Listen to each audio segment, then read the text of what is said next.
andika ujumbe wa neno la Mungu unasema kutii na kusikiliza sauti ya Roho Mtakatifu katika maisha yetu. Kutii na kusikiliza sauti ya Roho Mtakatifu katika maisha yetu. Katika maisha yetu ambayo Bwana ametupatia, inatupasa sisi tuweze kusikia, kutii sauti ya Roho Mtakatifu. Maisha ambayo umepewa mama, maisha ambayo umepewa baba, ni lazima utii na kuisikiliza sauti ya Roho Mtakatifu. Roho Mtakatifu yeye mwenyewe ni Mungu anayefanya kazi pamoja na sisi. Yeye ndiye muumbaji wa vitu vyote. Ukisoma maandiko yanasema yeye ndiye aliyemfufua Kristo. Sasa huyo Roho Mtakatifu anakaa ndani yetu, anafanya kazi pamoja na sisi. Na katika huduma, katika ndoa, katika kazi, katika biashara, katika uchumi, katika kazi unayoifanya, inakupasa umsikilize Roho Mtakatifu. Yesu amekuwa akisema sana mithali akisema, mwenye masikio asikie. Kwenye kitabu cha Ufunuo Yesu amezungumza mara nyingi akisema, mwenye masikio ya kusikiliza na asikilize sauti ya Roho ayaambiayo makanisa.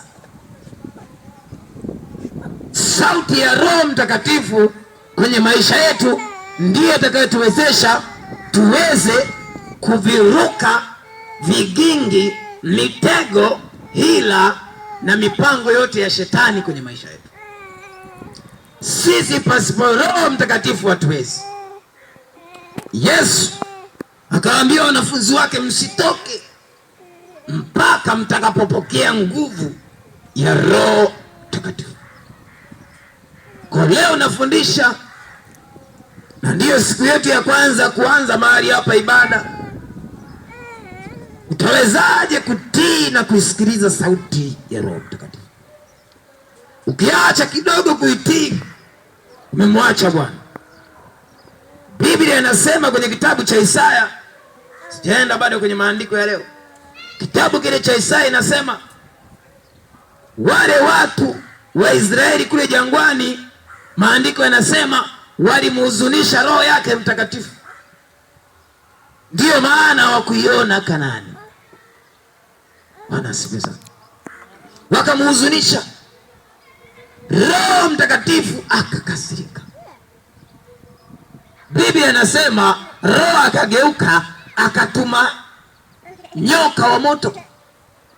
Watu waliokuwa wa Mungu wakatumiwa nyoka wa moto. Haijalishi wewe ni wa Mungu au sio wa Mungu, ukimhuzunisha Roho Mtakatifu, pengine kwenye vitabu vya Agano Jipya vinasema msimhuzunishe Roho Mtakatifu. Kutokusikiliza na kutii sauti ya Roho Mtakatifu ni kumhuzunisha, ni kuleta uchungu. Na utakapoleta uchungu, Roho Mtakatifu tunamfananisha na kama njiwa. Njiwa ni mpole sana, lakini akiona nyumba yake haifai anahama. Atahama ndani yako, utabaki kopo. Bwana asifiwe sana. Sisi watu wa Mungu, na mtu yoyote aliyeumbwa duniani, hayupo mtu aliyejiumba peke yake. We mama hujajiumba, we baba hujajiumba, sisi hatujajiumba, watoto hamjajiumba, vijana hamjajiumba, wazee hamjajiumba. Ni Mungu amewaumba kupitia Roho Mtakatifu. Roho wa Mungu, Roho yake mwenyewe. Ngoja nianze na watu ambao hawakusikiliza sauti ya Roho Mtakatifu kilichowapata. Matendo ya Mitume sura ile Ya 5 nitasoma kuanzia mstari wa kwanza.